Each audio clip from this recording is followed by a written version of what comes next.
sa Papa Dudut Stories, ikaw ay hindi nag-iisa.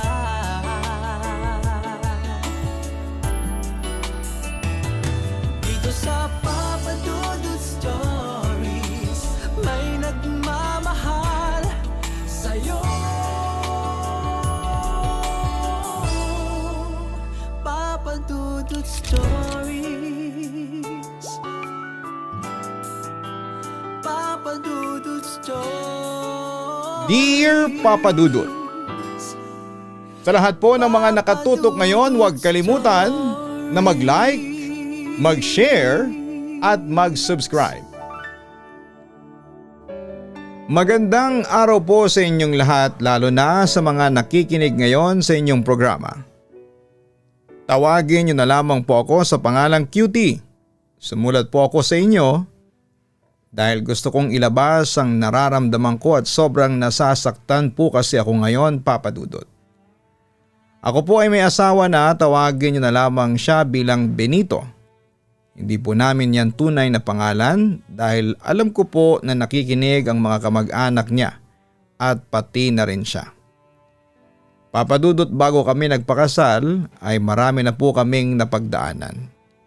Sa unang 2 taon pa lamang na boyfriend ko siya ay masaya pa kami. Pero habang tumatagal ay lumalabas na yung pagiging seloso niya. Kaya yun na yung nagiging dahilan ng pag-aaway namin na nauwi sa hiwalayan. Ngunit isang gabi ay hindi ko na natiis at nagpasya akong suyuin si Benito sa telepono para magsimulang muli. Simula nung hiwalayan mo ko, alam mo, hindi na ako naging masaya pa. Palagi kitang iniisip. Palagi akong umiiyak. Si mama nga nagwo-worry na sa akin.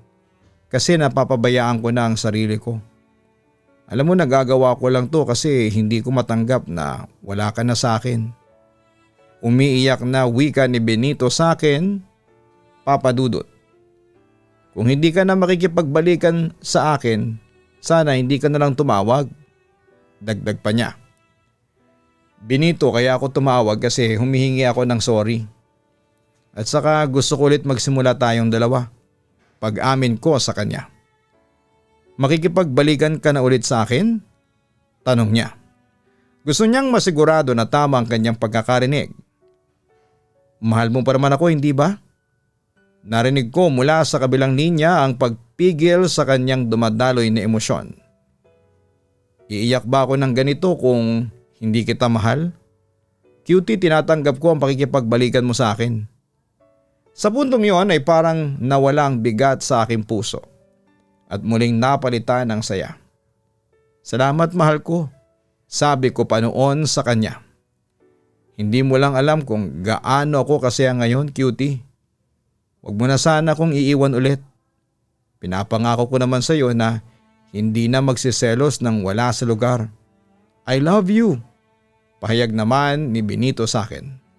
Pagkatapos noon ay nakatulog ako ng may ngiti sa aking mga labi. Papa Dudut, kinabukasan ay nakita kami ni Benito at doon ko ay kinuwento sa kanya ang sakit na mga nararamdaman ko noong nakipaghiwalay ako sa kanya. Humingi ulit siya sa akin ng sorry at nangakong mas lalong pagtitibayin na namin ang aming relasyon. Simula noon ay tinupad naman ni Benito ang kanyang ipinangako. Hindi na siya nagsiselos. Pero syempre hindi na rin ako gumagawa ng mga bagay na alam kong pwede niyang pagselosan tulad ng pagtutok masyado sa social media. Katunayan ay pinapakita ko talaga sa kanya na bihira ko lang hawakan ng cellphone ko. Maliban lang kung nag-online selling ako. At yun nga, naging sweet na kami sa isa't isa. Naging kampante na rin siya sa akin at ganun din ako sa kanya. Samantala, noong 2016 ay nabuntis ako ni Benito. Pinakasalan niya naman ako at medyo nagbago naman siya dahil nabawasan na yung pagiging seloso niya. Kasi nasa bahay lang naman ako at nag-aalaga sa anak namin. Pero hindi ko inaasahan ang dumating na problema sa amin. Simula kasi nang magkatrabaho siya ng maganda ay nagiba na ang pag-uugali niya. Hanggang sa sumapit ang birthday niya noong June 2018. Imbitado sa bahay ang lahat ng mga katrabaho niya. Kasama na roon si Jamie na unang kita ko pa lamang ay sobra na akong kinabahan. Malaswang kumilos ang babaeng yon. Maiksi kong magdamit at tumador pa. Nung malasing ang babaeng yon, kung ano-anong sayaw na ang pinerform niya. Nag-cheer naman ang lahat kasama na si Benito. Doon ako nakaramdam ng selos pero itinago ko yon hanggang sa makaalis ang babae sa aming bahay. Pagkatapos noon ay kinausap ako ni Mama at nadiskubre kong maski siya ay ayaw din kay Jamie. Mukha raw haliparot. Kaya naman kinabukasan nang mawala na ang kalasingan ni Benito ay tinanong ko siya kung ano bang tingin niya kay Jamie. Mukha namang nasakyan yon ni Benito at ginarantiya niya sa akin na hindi niya type ang babaeng yon at hindi niya ako magagawang ipagpalit dahil mahal na mahal niya ako. Naniwala naman ako doon at kinalimutan ko na ang Jamie na yon. Papadudot lumipas ang ilang buwan. Ay nagbago na sa akin ang asawa ko. Ang hirap kausap tapos palaging galit. Masungit minsan, namumura pa ako. Hindi niya rin naasikaso ang anak namin kapag day off niya at hindi ko na siya nakakatulong sa paglilinis ng bahay. Pero ang mas masama pa, nang sumapit ang November 2018 ay naging madalas na ang pag-uwi niya ng gabi at lasing na lasing. Saan ka galing? Bakit dumadalas na yung pag-uwi mo ng gabi? Kumpront ako sa kanya isang gabi. Nakipag-party lang ako sa kasamahan ko, birthday niya kasi. Ngunit hindi pa niya natatapos ang kanyang sinasabi nang bigla na akong magsalita. Birthday? Araw-araw na lang naglalasing ka. Ibig sabihin araw-araw na nagbe-birthday ang mga kasamahan mo? Please lang Benito, huwag mo akong gawing tanga. Galit na weak ako sa kanya. Dahil wala siyang may sagot sa akin na matino kaya naggalit-galitan na lamang siya. Ano bang pakialam mo kung gusto kong maglasing ha? Pilosopo niyang balik sa akin. May pakialam akong malaman ang lahat ng yan kasi asawa mo ko. Gate ko. So ibibida mo na naman sa akin yung pagiging asawa ko para makialam ka sa buhay ko. Cutie, oo, maaaring asawa kita pero wala ka pa rin karapatan na panghimasukan ang buhay ko. Huwag mong pigilan ako sa mga gusto kong gawin. Katwiran pa niya sa akin. Yan ba ang gusto mo? O sige, magpakalasing ka. Pero huwag ka nang uuwi dito sa bahay kasi iniistorbo mo ang pagtulog ko. Ganti kong sabi sa kanya. Tingnan mo. Imbis na nananaginip na ako ng magaganda ay heto ako. Nakukonsumi sa'yo. Sigurado ang papangit na naman ang mga mapapanaginipan ko ngayon. Kainis ka talaga. Ngayon pwede na ba akong matulog? Sarkastikong tanong pa niya sa akin. Hindi kasi hindi mo pa nasasagot ang tanong ko. Sagot ko naman sa kanya. Sa puntong iyon ay sobrang mainit na ang ulo ko. Sino-sino ba yung mga kasamahan mo na kasama mong umiinom kanina? Hindi ba't sinabi ko na sa iyo na nag-inuman kami ng mga kasamahan ko kasi birthday ng isa sa kanila? Response niya sa akin. Kasama ba dyan si Jamie? Diretsa kong tanong sa kanya. Siyempre kasama siya. Siya ang may birthday Sagot pa ni Benito sa akin. Halatang hindi na niya ako sineseryoso kahit pa siguro'y magwala na ako sa harapan niya. Kita mo na, mas inuuna mo pa ang buwisit na babaeng yan kesa sa asawa mong kanina pang nag-aalala sa iyo. At sa puntong yun ay sumuko na ako at mabilis na nag-walk out at nagtungo agad sa kwarto kung saan ay nag-lock ako para hindi makapasok si Benito. At yun nga, doon na lang sa sala siya natulog ng gabing yon. Papadudot buong Nobyembre ay umuwi si Benito ng lasing at gabi-gabing maraming beses ko siyang kinakausap tungkol doon pero madalas ay nauuwi kami sa away. At dahil sa tahimik naman akong tao ay ako na lang mismo ang nagpaparaya. Pero papadudot, malakas ang kutob ko noon na may tinatagong sekreto sa akin si Benito. Malakas ang kutob ko na nagtataksil na siya sa akin. ang pinakamamahal kong asawa. Papa Dudut, nagpatuloy si Benito sa pag-uwi ng gabi at lasing. Nagpatuloy din ang hinala ko na may ginagawang kabalbala ng asawa ko. Samantala sumapit ang December 11, 2018. Ilang beses kong tinawagan at tinext noon si Benito pero ayaw niya akong sagutin. Kung hindi ko pa sinabi sa kanya na magpapakamatay ako, ay hindi niya sasagutin ang anumang tawag o mensahe na nanggaling sa akin.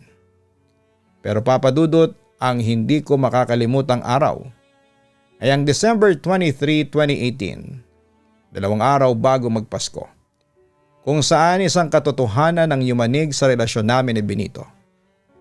Katatapos lang naming magsiping noon kaya nakatulog agad ang asawa ko dahil sa pagod. Habang ako naman ay kinakabahan na hindi ko maipaliwanag. Hanggang sa nakareceive ng text ang cellphone ng asawa ko. Pag-check ko ay nagulat ako sa laman ng mensahe.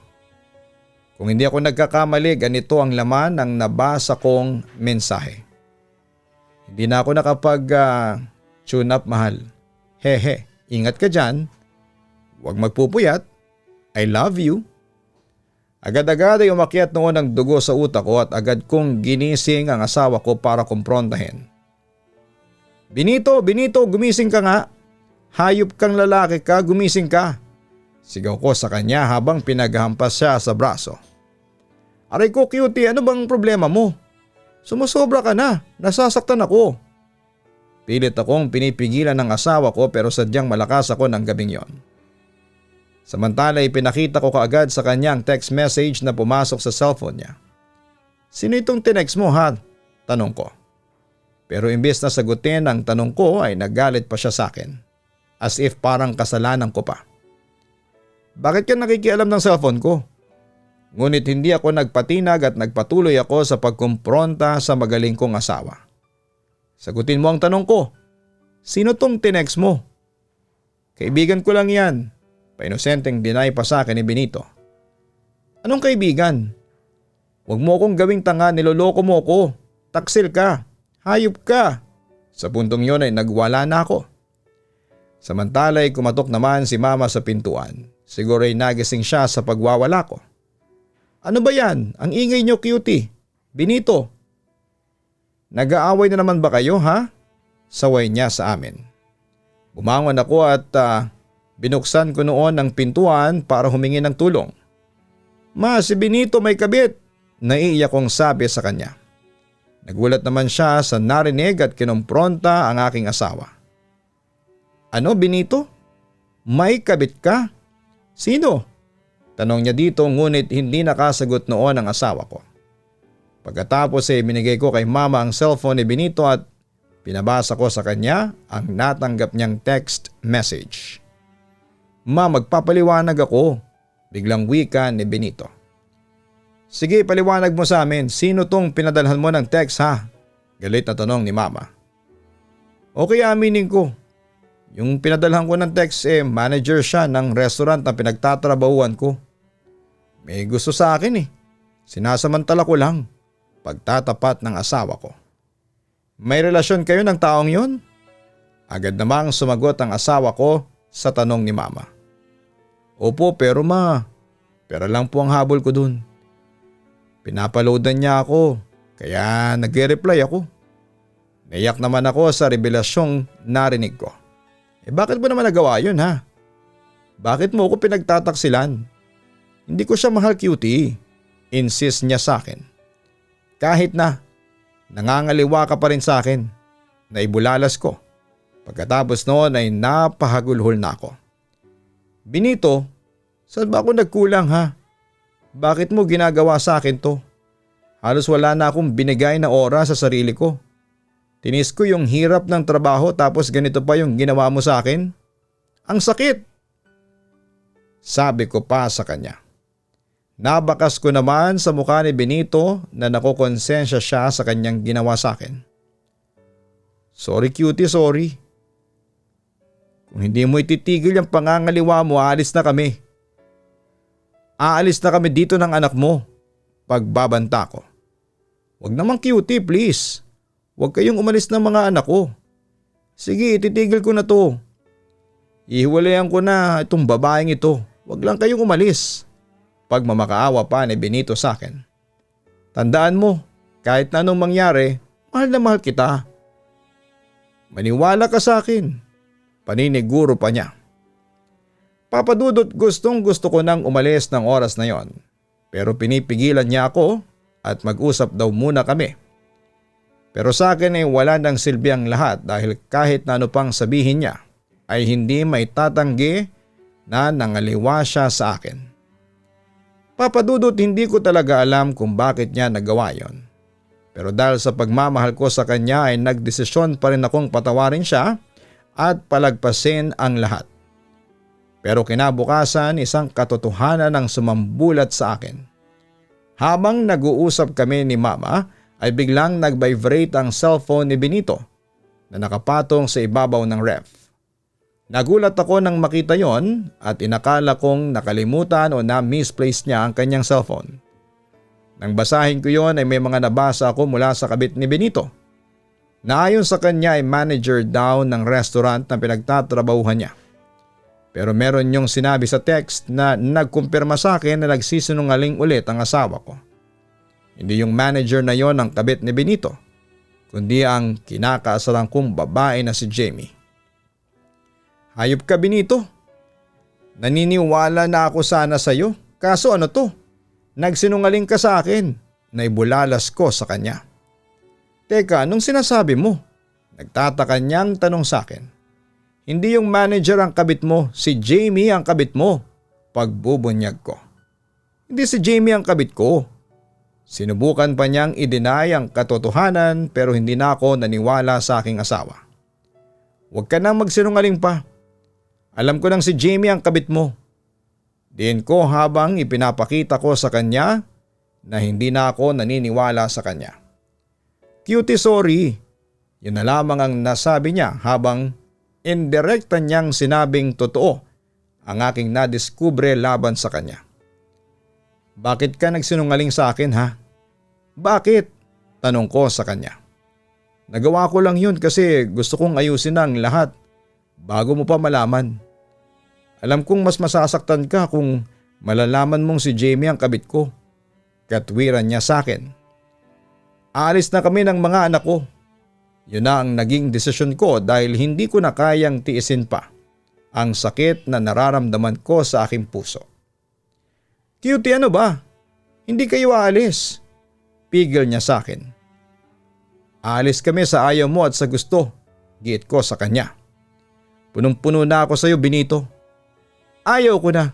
Hindi na kita kaya pang tiisin. Sa puntong yon ay hinagkan ako ng aking asawa. Cutie naman, please. Naiiyak niyang sabi sa akin. Si Jamie naman ang mahal mo, hindi ba? Kaya siguro naman ay ayos lang sa iyo na umalis na kami dito ng mga anak mo. Balik ko sa kanya. Mahal kita, Cutie. Wika niya sa akin. Naagad ko namang kinontra. Hindi mo ako mahal. Kung mahal mo ako, hindi mo ako pagtataksilan. At saka alam mo ba? Nawala na rin ang pagmamahal ko sa iyo. Cutie, sandali please lang. Huwag kang umalis. Desperado na noon si Benito, napigilan ako. Pero hindi na ako nagpatinag doon. Goodbye. Magsama na kayo ni Jamie. Bahala na kayo sa buhay niyo. Papa Dudut, sobrang sakit at sobrang hirap na mga naranasan ko noong araw na yon. Wala pa rin kasagutan kung bakit niya nagawa yon sa akin. Puro na lamang lihis sa mga sagot niya. Na kesyo wala daw yon at sa text lang daw sila may relasyon. Pero hindi ako naniniwala doon. Samantala ay desidido na akong iwanan si Benito pero hinanap siya ng mga anak ko. Kaya alang-alang sa mga bata ay nagdesisyon akong bumalik sa asawa ko. Pero bago yon, isang pangyayari ang naganap. Sinubukan kong tawagan noon si Jamie. Hello, Benito? Sagot agad ni Jamie sa kabilang linya. Ako to, Jamie, ang legal wife ni Benito. Pakilala ko. Halatang nagulat siya sa mga sinabi ko pero nagpatuloy siya sa pagiging bitchesa. Cutie? O bakit napatawag ka? Anong kailangan mo? Ayaw kong sayangin ang oras mo at oras ko kaya dediretsahin na kita. Hiwalay mo na si Benito. Diretsa ko sa kanya. Kung ayaw ko, may magagawa ka? Tila nangaasar pa ang sagot ni Jamie sa akin. Oo, may magagawa ako. Dahil ako ang legal wife, pwede ko kayong sampahan ni Benito ng kaso sa korte. Siguradong liyamado ako at ikaw makukulong ka lang naman. Banta ko sa kabit. Talaga? Na para bang naghahanap ng gulo itong si Jamie. Pero hindi ako nagpatinag sa kanya. Gusto mo kong subukan? Sige lang, Jamie. Hindi kita uurungan. Kabit ka lang ng asawa ko kaya madali kitang matatalo. Sabi ko pa sa kanya. Natanong mo na ba sa asawa mo kung sino sa atin ang mahal niya? Wika pa niya sa akin. Akala niya siguro ay maapektuhan pa ako sa sinabi niya pero nagkakamali siya. Oo, ako ang mahal niya. Ikaw pampalipas ka lang niya. Parausan. Kawawang babae. Pangiinsulto ko pa sa kanya. You know what? Ayaw ko makipag-away sa iyo. Sa puntong yon ay tila napiko na sa akin si Jamie. Then leave my husband alone. Diin ko sa kanya. Okay, madali naman akong kausap. Actually, kinausap na ako ni Benito tungkol dito. He wants a breakup at kahit masakit, tinanggap ko. Well, kailan ba nanalo sa laban ang kabit? On the other hand ay nangako na ako kay Benito na hindi ko na siya guguluhin pa kaya ikampante mo na yung sarili mo. Wala na akong balak pang agawin niyang si Benito sa'yo. Sarkastikong sagot pa niya sa akin. Madali ka palang kausap. Good, at least nagkakaliwanagan tayo. Yon ang huli kong sinabi sa kabit ng asawa ko bago ko binaba ang kanyang tawag. Pagkatapos noon ay muli kaming nagkasama ni Benito bagamat noong una ay wala kaming kibuan. Pero sinuyo ako ng asawa ko. Hindi siya tumigil hanggat hindi ko siya napapatawad. May pagkakataon pa nga umiiyak siya sa harapan ko. Para lamang mapatawad ko siya. At dahil sa naantig ang puso ko at aaminin ko na mahal ko pa rin siya. Wala pang isang linggo ay pinatawad ko na rin ang asawa ko. Hindi na lang din para sa akin kundi para na din sa anak namin. Kahit na sobrang sakit pa rin ng nararamdaman ko. Although may time pa nga na bigla na lamang akong natutulala dahil naiisip ko yung ginawa ni Benito sa akin pero mahal na mahal ko din naman ang asawa ko. Kaya binigyan ko pa rin siya ng huling pagkakataon. Last na po talaga to.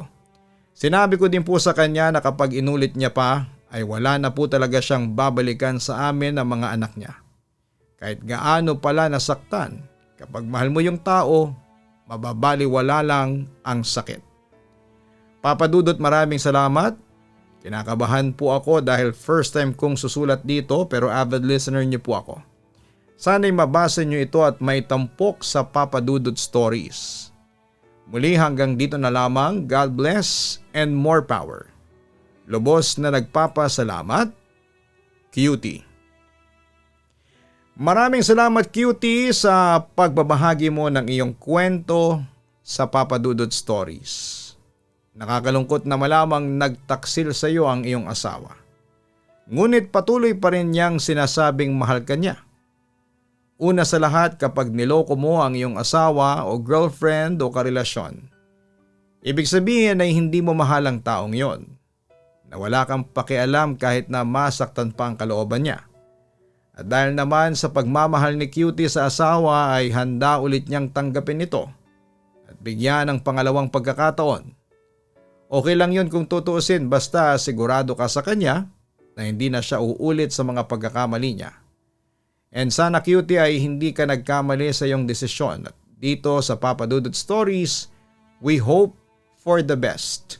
Good luck and God bless sa inyong buong pamilya.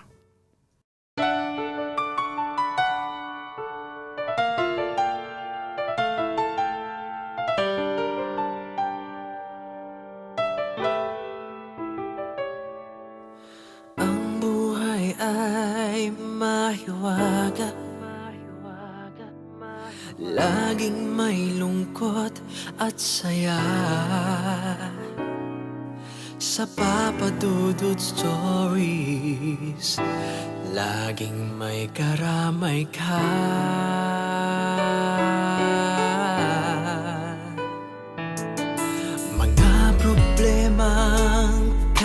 bigat. Dito ay pakikinggan ka sa Papa Dudut Stories. Kami ay iyong kasama. Dito sa Papa Dudut Stories, ikaw ay hindi nag-iisa.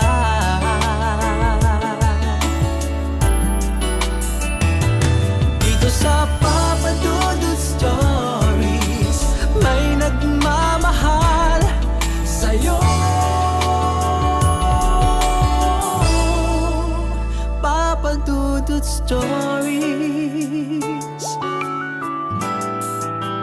Papa Dudut Stories, Papa Dudut Stories.